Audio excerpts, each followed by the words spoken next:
And we have a special guest that we would like to give our flowers to. And I know typically men don't like flowers, but I would like to say, did you miss this? But I will turn it over to my right hand, Mr. Julio. Let you introduce our guest today. Good morning. And yes, we do got a very special guest in the building. This gentleman has been in this community for many, many years. He's a person that advocates for anything that's important. He is a member of one of the greatest fraternity, which is Omega Psi Phi Fraternity Incorporated. My fraternity brother, please help me give a warm welcome to Mr. Harold Ford. Thank you, my brother, and I appreciate the opportunity. I understand. I look forward to this conversation. Thank you, Mr. Ford. I wanted to say welcome to our podcast. Typically, we bring persons on that we would like to give their flowers to. I know that most men don't like flowers, but we like to say digitally, we would like to say thank you for doing the things you do in our community and continue to do great things going forward as well. So in saying that, we wanted to say, how are you? I'm great. And it's extremely an honor and a privilege to be here. And again, thank you for the opportunity and look forward to, again, the conversation. Understood, sir. So, Mr. Ford, give us a little insights to you. Who is Mr. Ford? Who is Mr. Ford? I always say Mr. Ford is my dad because that's what I call Mr. Ford. My mom named me Harold, so that's what I go by. But nonetheless, I'm one who was born and raised in Goulds. I was born and attended Pineville Elementary, Mays Junior High, keyword, right. And then Miami Southridge Senior, where I was a blessed opportunity. From there, I went to the University of Florida, received my bachelor's, and then came back, and I think I earned more degrees at FIU than I did anywhere else. But since that point, it's all about working, family, and then getting involved with the community. Awesome. Seeing those things that are transpiring, and then those things that needed to happen. Well, one very important title that you hold at the moment is being the president of the South Dade chapter of the NAACP. We've got a lot to talk about with the NAACP, and there is a lot of misconception, I think, that goes behind the NAACP. But when I first met you, I'd see you around all of the community events, and I always wondered, what does this guy do? How does he have the time to be here? And ultimately, after getting to know you better, I figured out it's just a passion for making sure that we've got a vibrant and equitable community. And you have shown that passion by being present and speaking up on all of the issues that the city has. So can you help us understand a little bit about what you do at the NAACP and what their mission currently is, specifically in South Dade? Well, give me a little history on the NAACP. Actually, we're getting ready to come up on our 117th anniversary. Wow, we got to give a round about that. 117. Yeah, February 12th, 1909 is when we were founded. And we were founded actually as part of a meeting that took place on the north side of the Niagara River. Okay. Niagara, New York. Yeah. South side, you're in the United States. North side, you're in Canada. We were founded by 60 individuals. Okay. 7 of which were black. Okay. So I often want to make sure people understand we're not a black organization. Black is not even in the name of our title. Okay. We are the National Association for the Advancement of Colored People. Okay. So we deal with all marginalized and targeted communities that exist. And so our goal has always been to advocate for those things that would hurt and harm those of us who are in those challenged demographics, right, as opposed to allowing it. And we were actually founded a year after the Springfield riots in 1908. And that's a riot where several black people were killed by white mobs in 1908.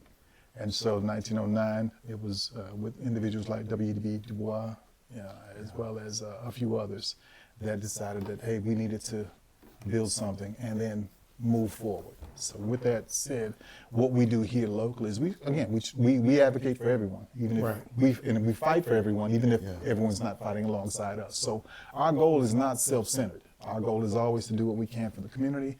And as far as my being present, you don't know what's going on, and you can't have a conversation about what's going on if you're not in the room. Right. And so my goal has always been to be present, first as an active listener. Right.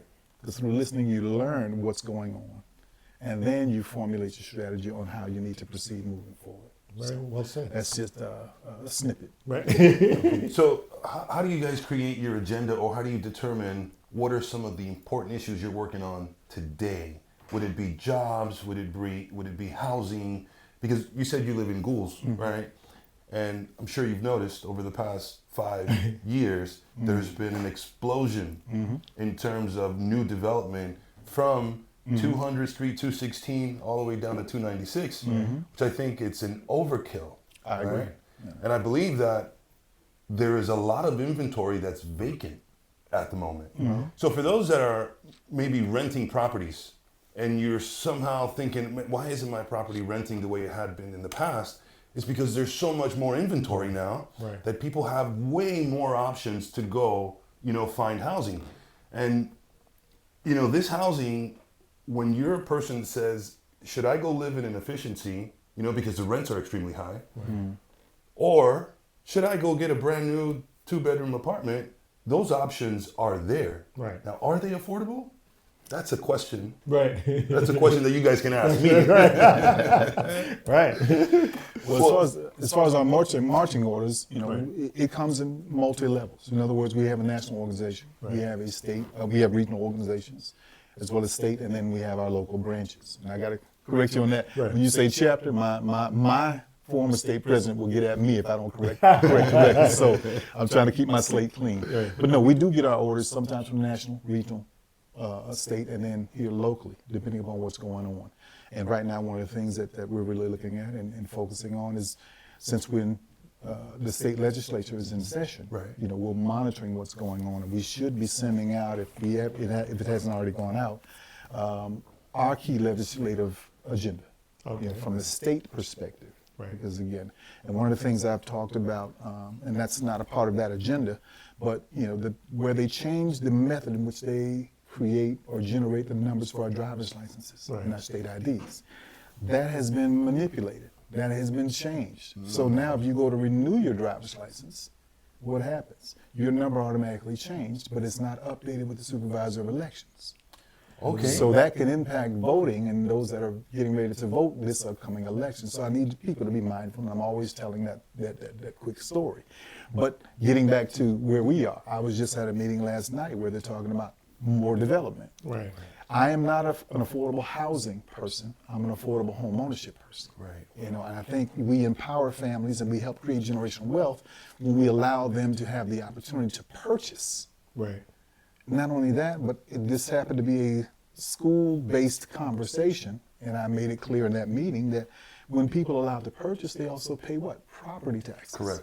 Property taxes are what fund our schools, or what fund our police departments, fire department, all the services that we receive, even at the municipal level, that comes from property taxes. Right. So we need to understand the importance of saturating us in our unincorporated communities with only rental, or a majority of rental spaces, is doing us more of a disservice, because now you have those 700 units or those 300 units, but that's going to be an additional strain on our services, meaning fire, police, etc. So what we do when we talk about fighting is we try to, again, go in the room, listening, seeing what needs to be done, how we would work with local elected officials as well as local entities to see what we can do to, again, make it better for our communities. Cool.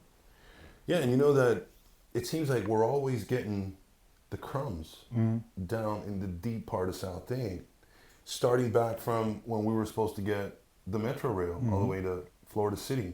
That didn't happen. Right.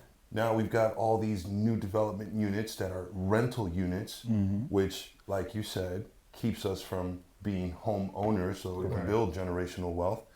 It's like, at what point does the tide turn in our favor? You think it's turning now? I mean, what are your thoughts there? Do you feel that the tides are turning? Well, it starts with voting. Because voting is your first voice. Right. Once they realize you can pull them out of office, now you have their ear. And when people learn that you can snatch them out of office just as quickly as you put them in, then they tend to listen more intently and with intention. There you go. And I think once we kind of encourage our young people to understand, don't look at what's the noise in the news. Let's pay attention to what's going on right around the corner or across the street, because that's what your vote can have a potential to impact. Right. And so I think moving forward, we need to definitely encourage people to look their vote first. Right. I think there is an appetite, a trend that's happening where people would like to have single family homes with a yard. Right. You know, there was a trend going towards these tiny spaces based on affordability, because you can't really, the jobs down here do not give you the ability to pay your rent and mortgages, so people were downsizing. Right. But I do think there is still a growing appetite for people to have a home with a yard.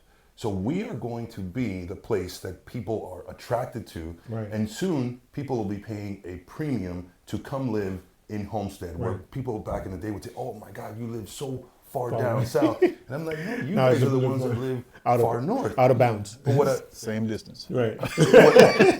Same distance. Right?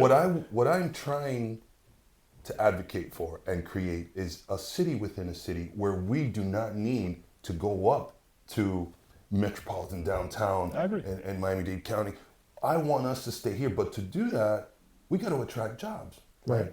And typically in the commercial space of business, you typically want residents, you know? And if we're the fourth largest city in Miami-Dade County, Wow. why aren't the jobs here yet? What can we do to attract better paying jobs?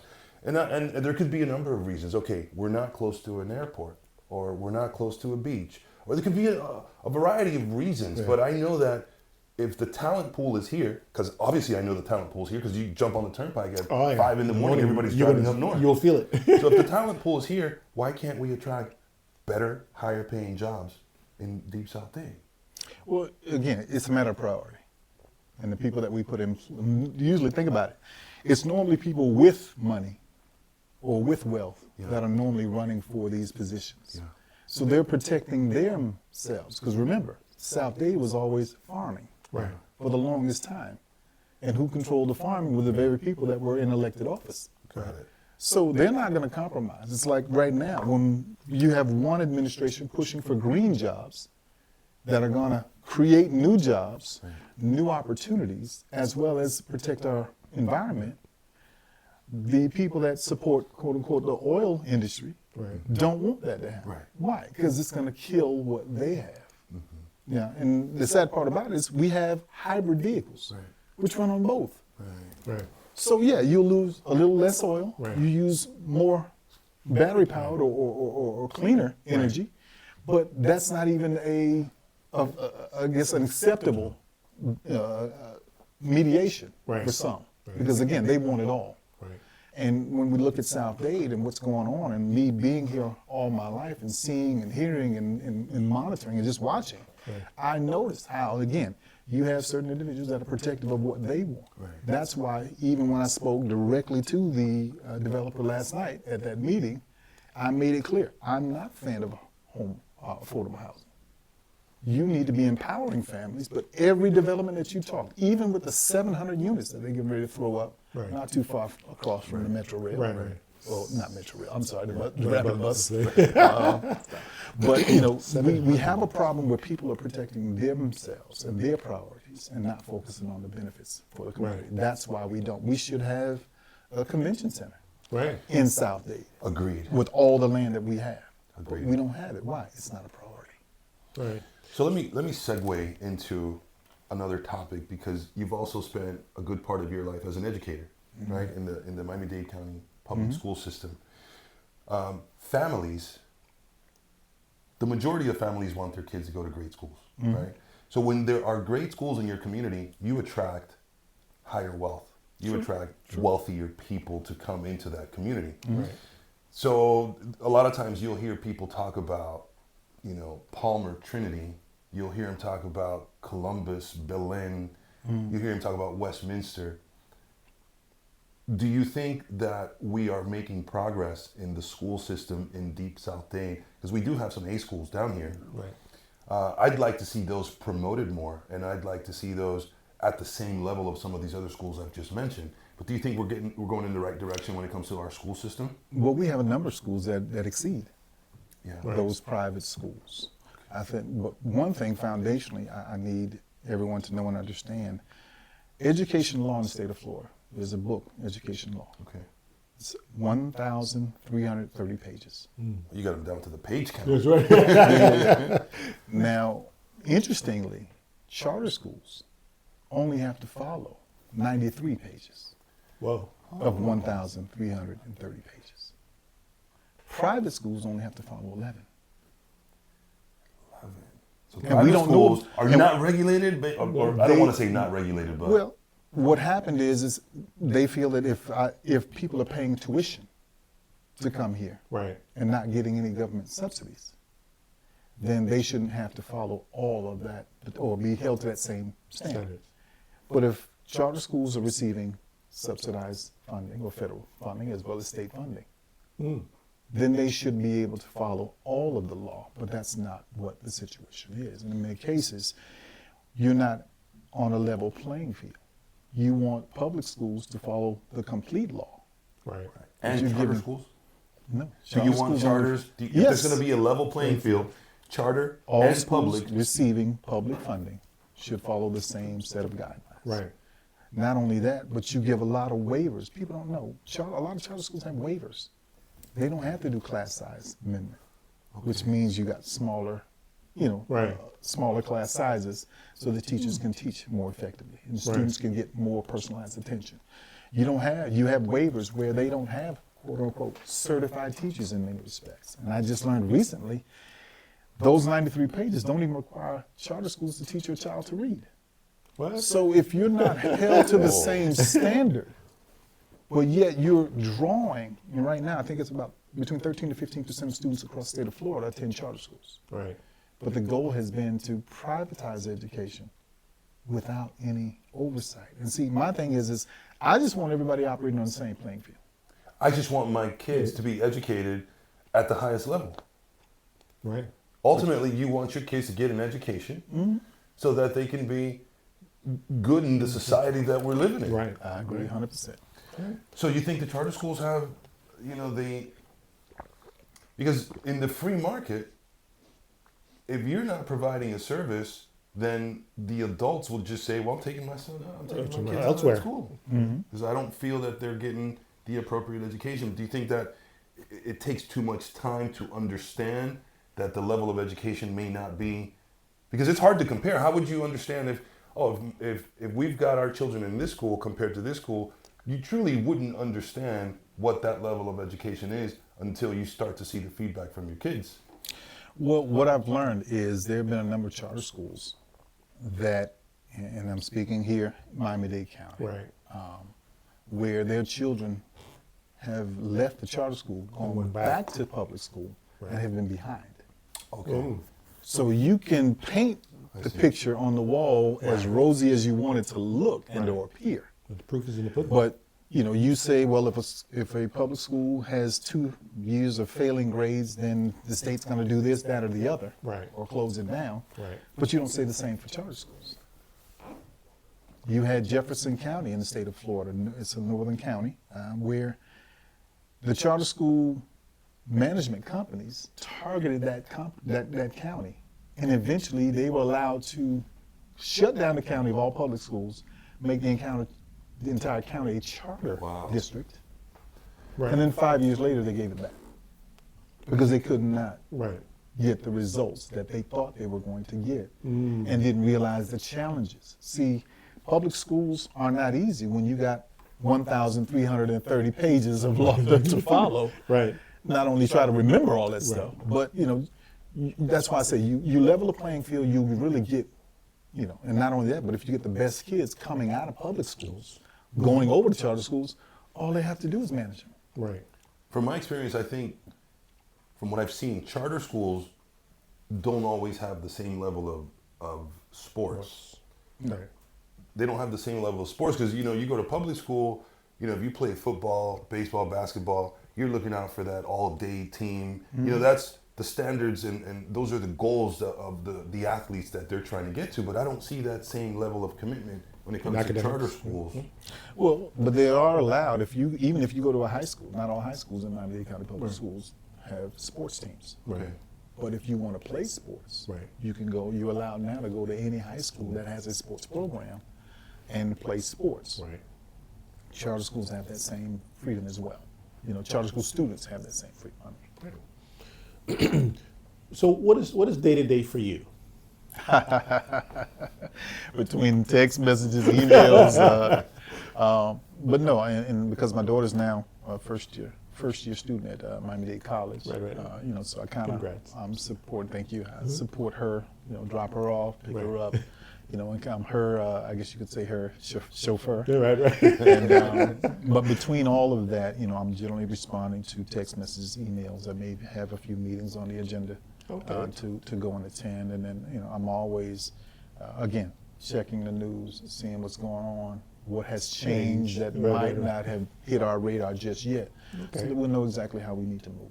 Cool. So as we go forward and leave crumbs for the next generation, what is it that you feel that you see like being out there? This current generation, sometimes we can be a little tough on them, but we could also see it from a different view and says, no, I think that this generation has a lot of bright things going on. What are your thoughts? Well, I see both. I see some challenges and some concerns that I do have, because I know growing up, we were always wondering, could a black person ever become president? Right. Now, my daughter, the only first president she knew was Barack Obama. Right. So that's not a part of their mindset, their psyche, this particular generation. She's Generation Z. Right. Gen Z. So understanding where she is, how they view the world. Right. And I can show her where racism hits, but she's not in that generation that wants to really embrace it or see it from the same lens. She said, well, what about? I said, baby, I can't deal with what about. Right. I got to deal with the facts and the reality of it. Matter of fact, we were having a conversation about why do we have a Christian music industry and a gospel music industry? I mean, if the church is divided, why do we have southern denominations and national denominations? Why? Because again, there are divisions within our society, and I think this generation and the current generations, what I would leave with them is what we try to do through the NAACP, and I try to teach young people how to fight. Okay. Don't get in your feelings. Right. Focus on the facts. Once you bring the facts to the table, guess what? They're hard to ignore. Now, some people may be dismissive of facts. Right. But the goal for me is to teach young people how to fight, how to arm themselves. And I tell my daughter all the time, use your voice. Right. If there's something going on at the college that you may not like or agree with or have concerns about, use your voice. And there comes a time when if you use your voice and it's not making any traction, call Pops. He'll come through and lend his voice. Right. But the goal is teaching our young people how to look out for themselves and their neighbor. They are very empathetic towards everyone. Right. I commend them for that. They have a level of empathy that our generation doesn't. Right. So they care. It's just that they don't see the world through the same lens because of their experiences versus how we grew up back in the day, with some of the challenges that we face. And remember, they're a tech generation. All they've known is technology. That is true. We saw the establishment of it, and then its evolution. Right. But again, encouraging our young people, again, pay attention to what's going on. Don't be dismissive. If there's something you don't understand, do research. Right. And I quote consciously, he's one of the, I guess you could say, influencers out there. He always says, trust research over me search. That's one of his famous sayings. Because again, you might have done some research, but I don't know how your research was done. So agree but verify. Trust but verify. Trust but verify. Yeah. Trust but verify. And to give you a quick analogy of that true story, I have a nephew who went to get his PhD. And during that portion of the PhD where you have to do your research, he went, did his 50 sources, went to his professor, hey, listen, here's my research. Professor rejects it. What? He said, go, give me some, I need more. He goes back with 50 more, so now he's at 100. Right. Gives it to him. Reject. Nope, not satisfied. I'm unsatisfied. So he goes back 50 more, comes back again. Nope, can't approve it. At that point, I'd be upset. One more time. Now he's getting frustrated, but he's still following through the process. Last time, fourth time, he got 200 resources, gives it to the professor. He said no. He said, well, what's wrong with it? He said, every resource you gave me agreed with you. That's not research. That's me search. I'm looking for agreement to validate my point or my position. You need to see what the other side is presenting so that if you need to refute or rebuke that, Right. then you do so. So when you say trust research over research, that means you're looking at both sides of the argument. I see where you say what you say, but Right. here is why that holds no water. Right. You know, and so we, you know, through that lesson learned, like it's, I want young people to understand, the information is out there. We're in the information age. Access it, utilize it, process it, so that when it comes time to regurgitate it, you can do it effectively, efficiently, and make your point valid. Well said. I'm of the mindset of anytime you're going to have a conversation about anything, try to put yourself in that person's shoes. Right. You know, what would that argument be? And when you do that exercise, you'd be surprised Right. on What the outcome is. right.